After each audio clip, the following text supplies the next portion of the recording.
رات کی تاریکی میں جب دنیا خوابوں میں گم ہوتی ہے، ایک سرگوشی آسمانوں میں گونجتی ہے۔ وہ عام سرگوشی نہیں بلکہ ایک مہیب چیخ ہوتی ہے جو فضاؤں کو چیرتی، زمین کو ہلاتی اور فضا میں لرزہ طاری کر دیتی ہے۔ یہ ایران کے میزائلز کی دھاڑ ہے جو دشمنوں کے لیے قیامت کا پیغام اور مسلمانوں کے لیے فتح کی نوید بن چکی ہے۔ شہاب، قدر، سجیل، خرمشہر، عماد یہ محض نام نہیں ہے بلکہ ایک ایسی تباہ کن طاقت کا استعارہ ہے جس نے اسرائیل، امریکہ اور ان کے حواریوں کی نیندیں حرام کر دی ہیں۔ وہ جو خود کو ناقابل تسخیر سمجھتے تھے، جو گنبد آہن کے سائے میں چین کی نیند سوتے تھے، اب ہر لمحہ اس خوف میں مبتلا ہیں کہ نہ جانے کب ایران کے میزائل آسمان چیر کر ان کے قلعوں پر قیامت بن کر ٹوٹ پڑیں گے۔ یہ میزائل کوئی روایتی ہتھیار نہیں، یہ جنگ کے اصول بدلنے والی آتشی بارش ہے۔ جب سجیل اپنے ٹھوس ایندھن کے زور پر ہزاروں کلومیٹر کا فاصلہ لمحوں میں طے کرتا ہے، جب خرمشہر کئی وار ہیڈز کے ساتھ دشمن کے محافظ حصاروں کو چکنا چور کر دیتا ہے، جب عماد اپنی انتہائی درست نشانے بازی کے ساتھ دشمن کے دل میں پیوست ہوتا ہے، تب طاقت کے توازن کی کہانی اثر نو لکھی جاتی ہے۔ اسرائیل کے وہ شہر جہاں روشنیوں کی چمک کبھی ماند نہیں پڑتی تھی، اب ہر لمحہ اس خوف میں مبتلا ہیں کہ کب ایک شہاب ان پر قہر بن کر برسے اور زمین سے انہیں مٹا دے۔ امریکہ کے وہ بحری بیڑے جو خلیج فارس میں اپنی دھاک بٹھانے آئے تھے، ایران کے اینٹی شپ میزائلز کے نشانے پر ہیں، اور ایک لمحہ غفلت انہیں سمندر کی گہرائیوں میں دفن کر سکتی ہے۔ یہ وہ طاقت ہے جو محض دفاع کے لیے نہیں بلکہ امت مسلمہ کے وقار کی علامت ہے۔ یہ وہ آتشی تیروں کی برسات ہے جو نہ صرف ایران کے دشمنوں کو خاکستر کر سکتی ہے بلکہ ان کے جنگی خوابوں کو بھی راکھ میں بدل سکتی ہے۔ اب نہ اسرائیل محفوظ ہے، نہ وہ جو دشمنوں کے ساتھ ساز باز میں مصروف ہیں، نہ وہ مغربی طاقتیں جو سمجھتی تھیں کہ مسلمان کبھی دوبارہ عروج حاصل نہیں کر سکتے۔ یہ میزائل امت کی للکار ہے، مظلوموں کی فریاد کا انتقام ہے، ان فیرانوں کے لیے آخری پیغام ہے جو ظلم کے ایوانوں میں بیٹھ کر خود کو ناقابل تسخیر سمجھتے ہیں۔ ایران کے یہ میزائل زمین پر نہیں بلکہ تاریخ میں اپنی مہلک گونج چھوڑ چکے ہیں، اور جب یہ چلتے ہیں تو دشمنوں کے دل دہل جاتے ہیں۔ آسمان کے اوپر ایک لکیر ابھرتی ہے اور کسی اور کو ماند کرنے کے در پہ ہوتی ہے۔ آپ سب پر سلامتی ہو، میں یاسر رشید ہوں اور آپ دیکھ رہے ہیں 92 ڈیجیٹل۔ ناظرین، ایرانی وزارت دفاع نے اتوار کو اپنے گھریلو ساختہ باور 373 ایئر ڈیفنس میزائل سسٹم کا اپ گریڈ ورژن باور 3732 متعارف کروایا ہے، جس کی تصاویر جو ہیں صدر مسعود پزشکیان کی وزارت دفاع کے ایرو اسپیس آرگنائزیشن کی کامیابیوں کی نمائش کے دوران جاری کی گئی ہیں۔ اس اپ گریڈ شدہ ورژن میں لانچر سٹیشنز کو علیحدہ ریڈار سیٹ سے لیس کیا گیا ہے جو ہدف کی دریافت اور نگرانی کے ساتھ ساتھ فائر کنٹرول فراہم کرتے ہیں، جس سے ہر لانچر کو مرکزی ریڈار پر انحصار کیے بغیر آزادانہ طور پر کام کرنے کی اجازت ملتی ہے۔ باور 3732 اس کے بیٹری میں ایک ڈیٹیکشن ریڈار سیٹ ہے جس میں 6 ٹرانسپوریٹر ایریکٹر لانچر اور ریڈار شامل ہیں، جس سے انگیجمنٹ کنٹرول سٹیشن کو دشمن کے اہداف کے ساتھ آزادانہ طور پر نمٹنے کی صلاحیت حاصل ہوتی ہے۔ باور 373 کے ابتدائی ورژن میں ڈیٹیکشن رینج جو تھی وہ 320 کلومیٹر تھی، ٹریکنگ رینج 260 کلومیٹر تھی، میزائل کی رینج 200 کلومیٹر تھی۔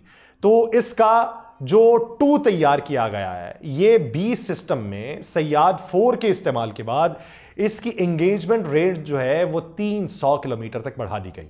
یہ ایرانی سسٹم ایک ہی وقت میں 60 اہداف کو ٹریک کر سکتا ہے اور 6 اہداف کے ساتھ ایک ساتھ نمٹنے کی صلاحیت رکھتا ہے۔ اس کے علاوہ ایران کے پاس میزائلوں کی بھرمار اور کیا بڑی ہے۔ ایران کی شہاب سیریز کے میزائل دراصل ان بیلسٹک میزائلز کا مجموعہ ہے جو ایران نے مختلف ادوار میں تیار کیے ہیں اور ان میں مسلسل بہتری لائی گئی ہے۔ اگر اس کا آغاز دیکھیں تو 1980 میں ہوا تھا، جب ایران نے شمالی کوریا کے نوڈونگ اور سوویت دور کے سکیڈ میزائل سے متاثر ہو کر اپنی میزائل ٹیکنالوجی کو فروغ دینا شروع کیا تھا جو شہاب 1 تھی۔ یہ دراصل سوویت سکیڈ بی میزائل کا ایرانی ورژن تھا جس کی رینج تقریباً 300 کلومیٹر تھی اور یہ 1 ٹن کے قریب وار ہیڈ لے جانے کی صلاحیت رکھتا تھا۔ اس کے بعد شہاب 2 متعارف ہوا جو سکیڈ سی کے اوپر مبنی تھا اور اس کی رینج 500 کلومیٹر تک بڑھا دی گئی۔ ان ابتدائی میزائلوں کے بعد ایران نے زیادہ جدید شہاب 3 تیار کیا جو شمالی کوریا کے نوڈونگ میزائل سے ماخوذ تھا، لیکن اس میں ایرانی انجینئرنگ کے ذریعے کئی تبدیلیاں کی گئیں۔ شہاب 3 کی ابتدائی رینج جو تھی وہ 1300 کلومیٹر تھی، جو بعد میں 2000 کلومیٹر تک پہنچا دی گئی۔ اس میں ہدف کو بہتر نشانہ بنانے کے لیے جدید نیویگیشن سسٹم بھی شامل کیا گیا۔ اس میزائل کو مزید اپ گریڈ کرتے ہوئے ایران نے شہاب 3B اور شہاب 3D یہ 2 ورژنز بھی تیار کر لی ہیں، جن میں زیادہ بہتر فیول ٹیکنالوجی اور ایرو ڈائنامکس شامل کیے گئے ہیں تاکہ رفتار اور ہدف کی درستگی میں اضافہ ہو سکے۔ اس کے بعد ایران نے شہاب 4 پہ کام شروع کیا، جس کی رینج 2500 کلومیٹر تک بڑھانے کا منصوبہ تھا، لیکن یہ میزائل کبھی باضابطہ طور پہ منظر عام پر نہیں آیا، لیکن کہا جاتا ہے کہ وہ شہاب 4 بنا چکا ہے۔ پھر اس کے بعد شہاب 5 اور شہاب 6 کے بارے میں بھی اطلاعات آتی رہیں، جنہیں ایران کا بین البراعظمی بیلسٹک میزائل پروگرام کہا جاتا ہے، لیکن اس کے وجود کی باضابطہ تصدیق نہیں ہوئی۔ ان میزائلز کا بنیادی مقصد جو ہے وہ ایران کے دفاعی اور جوابی حملے کی صلاحیت کو مستحکم کرنا تھا، اور وقت کے ساتھ ساتھ ایران نے ان میزائلز میں ٹھوس ایندھن، بہتر گائیڈنس سسٹمز اور زیادہ تباہ کن وار ہیڈز شامل کر کے انہیں مزید مؤثر بنایا۔ ایران کے قدر اور نور میزائل جو ہیں یہ 2 مختلف اقسام کی ٹیکنالوجیز کی نمائندگی کرتے ہیں، جن میں ایک بیلسٹک میزائل ہے، دوسرا کروز میزائل ہے۔ قدر میزائل جو ہیں یہ دراصل ایران کے شہاب 3 بیلسٹک میزائل کا جدید ورژن ہے، جس کو اتوار کے روز باقاعدہ طور پہ یہ بتایا گیا کہ ہم اس کا کامیاب تجربہ کر سکتے ہیں۔ یہ طویل فاصلے تک مار کرنے کی صلاحیت بڑھانے اور زیادہ درستگی حاصل کرنے کے لیے تیار کیا گیا۔ اس سیریز میں قدر F کی رینج جو ہے یہ قدر H اور قدر F 2 نمایاں ورژنز ہیں۔ اگر قدر H دیکھا جائے تو اس کی رینج تقریباً 2000 کلومیٹر تک ہے، جبکہ جو دوسرا ہے اس کی رینج 2500 کلومیٹر کے قریب بتائی جاتی ہے۔ ان میزائلز کو مایا ایندھن سے چلایا جاتا ہے اور یہ جوہری یا روایتی وار ہیڈز لے جانے کی صلاحیت رکھتے ہیں۔ ان کی ایک خاص بات کیا ہے؟ زیادہ بہتر یافتہ نیویگیشن سسٹم جو ان کے ہدف کو زیادہ درست نشانہ بنانے میں مدد دیتا ہے۔ ایران نے انہیں اپنی دفاعی حکمت عملی میں ایک اہم ہتھیار کے طور پہ متعارف کروایا ہے تاکہ کسی بھی ممکنہ خطرے کا بھرپور جواب دیا جا سکے۔ اگر کروز میزائل کی بات کریں تو نور میزائل ایران کا ایک مشہور کروز میزائل ہے جو بنیادی طور پہ سمندری اہداف کو نشانہ بنانے کے لیے ڈیزائن کیا گیا ہے۔ یہ چینی میزائل جو ہے C802 اس کی بنیاد کے اوپر، اس کے ڈیزائن کے اوپر اسے بنایا گیا۔ اس کی رینج ابتدائی طور پہ 120 کلومیٹر تھی، بعد میں اسے مختلف اپڈیٹس کے ذریعے 200 سے 300 کلومیٹر تک بڑھایا گیا۔ نور میزائل ٹھوس ایندھن پہ چلتا ہے، اسے جنگی جہازوں، زمینی لانچر پلیٹ فارمز اور بعض اوقات ہوائی جہازوں سے بھی فائر کیا جا سکتا ہے۔ اس میں ریڈار گائیڈنس سسٹم نصب ہوتا ہے جو اسے سمندری اہداف پر زیادہ مؤثر بناتا ہے، جبکہ جدید ورژنز میں الیکٹرانک وارفیئر کے خلاف مزاحمت کی صلاحیت بھی شامل کی گئی ہے، اور نور میزائل کو ایرانی بحریہ کے اہم ہتھیاروں میں شمار کیا جاتا ہے اور اسے خلیج فارس میں کسی بھی بحری خطرے سے نمٹنے کے لیے استعمال کیا جا سکتا ہے۔ اس کے علاوہ خلیج فارس میں وہ اور کیا استعمال کر سکتے ہیں؟ ایران کا خلیج فارس میزائل ایک اینٹی شپ بیلسٹک میزائل ہے جو فاتح 110 بیلسٹک میزائل کی بنیاد پہ تیار کیا گیا ہے۔ اس کی خاصیت کیا ہے؟ یہ دشمن کے بحری جہازوں کو غیر معمولی درستگی کے ساتھ نشانہ بنانے کی صلاحیت رکھتا ہے۔ خلیج فارس میزائل جو ہے یہ ٹھوس ایندھن پہ چلتا ہے، اس کی رینج تقریباً 300 کلومیٹر ہے۔ یہ سپر سونک رفتار سے پرواز کرتا ہے، جس کی وجہ سے دشمن کے دفاعی نظام کے لیے اسے روکنا انتہائی مشکل ہو جاتا ہے۔ ایرانی حکام کا یہ دعویٰ ہے کہ یہ میزائل 1 ٹن تک دھماکہ خیز مواد لے جانے کی صلاحیت رکھتا ہے، جو کسی بھی بحری جہاز کو مکمل طور پہ تباہ کرنے کے لیے کافی ہے۔ اس میں جدید ریڈار گائیڈنس سسٹم نصب ہے جو اسے متحرک اہداف کو ٹریک کرنے اور ان پر کامیابی سے حملہ کرنے میں مدد دیتا ہے۔ ایران نے اس میزائل کو خاص طور پہ خلیج فارس اور آبنائے ہرمز میں دشمن کے جنگی بحری بیڑوں کے خلاف ایک مؤثر ہتھیار کے طور پہ تیار کیا تاکہ کسی بھی ممکنہ خطرے کا مقابلہ کیا جا سکے۔ ہرمز میزائل سیریز بھی ایران کے جدید بیلسٹک میزائل پروگرام کا حصہ ہے، جس میں 2 اہم ورژنز ہیں، ہرمز 1 اور ہرمز 2۔ ہرمز 1 کو دشمن کے ریڈار سٹیشنز اور الیکٹرانک وارفیئر سسٹم کو نشانہ بنانے کے لیے ڈیزائن کیا گیا تاکہ دشمن کے دفاعی سسٹمز کو اندھا کیا جا سکے اور انہیں جنگ میں مؤثر انداز انداز میں الجھایا جا سکے۔ اس کی جو 2 سیریز ہے اس کا مقصد بحری جہازوں کو تباہ کرنا ہے اور اسے جدید نیویگیشن سسٹم سے لیس کیا گیا تاکہ یہ متحرک اہداف کو بھی انتہائی درستگی کے ساتھ نشانہ بنائے۔ متحرک اہداف کون سے ہیں؟ یعنی ایک جگہ پہ بحری جہاز کھڑا ہے اور اس کو نشانہ بنانا۔ متحرک اہداف وہ ہیں جو وہاں سے آگے کی طرف بڑھ رہا ہے، جب آپ نے اسے فائر کیا تو وہ جتنا آگے بڑھ چکا ہے یہ بھی اتنا ہی آگے بڑھے گا۔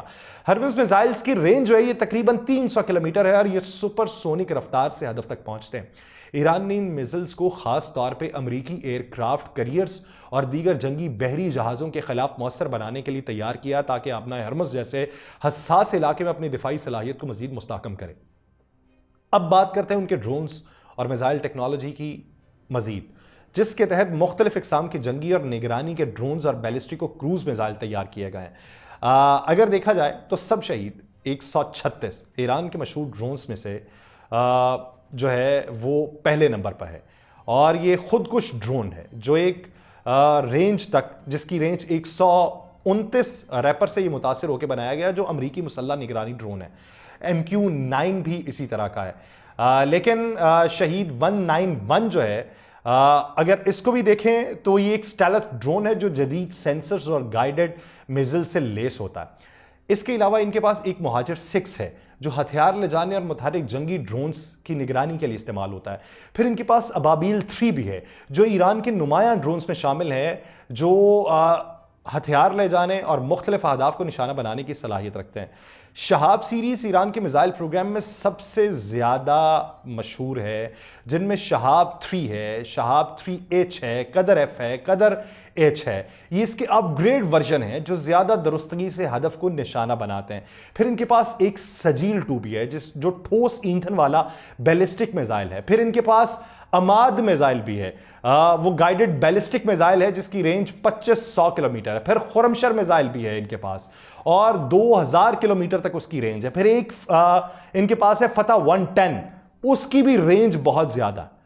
یہ اگر ان کی ٹیکنالوجی دیکھی جائے تو یہ جدید ہے، اور صرف یہیں پہ بس نہیں ہوتی۔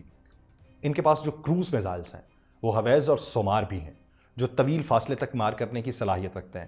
اینٹی شپ میزائل جو ہیں وہ نور، قادر اور غدیر ہیں، جبکہ خلیج فارس بحری جنگ کے لیے تیار کیے گئے ہیں۔ اینٹی شپ بیلسٹک میزائل جو ہیں ہرمز 2 ہیں جو طیارہ بردار جہازوں کو تباہ کرنے کے لیے استعمال ہوتے ہیں۔ کم فاصلے تک مار کرنے کے لیے پاؤندہ بھی ہیں ان کے پاس، اور ایران کا ایک ایسا کروز میزائل جو دشمن کے دفاعی نظام کو ناکارہ بنانے کی صلاحیت رکھتا ہے، وہ رینج ان کے پاس سب سے زیادہ اس خطے کے اندر ہو چکی ہے۔ خاص طور پہ مشرق وسطیٰ میں اپنی فوجی طاقت کے اظہار اور ممکنہ خطرات سے نمٹنے کے لیے اپنی تیاری کر رہے ہیں۔ ان کی یہ تیاری کہاں تک جا کے رکے گی اور اس تیاری کے پس پردہ مقاصد کیا ہے، آنے والے دنوں میں معلوم پڑیں گے۔ مجھے دیجیے اجازت، اللہ نگہبان۔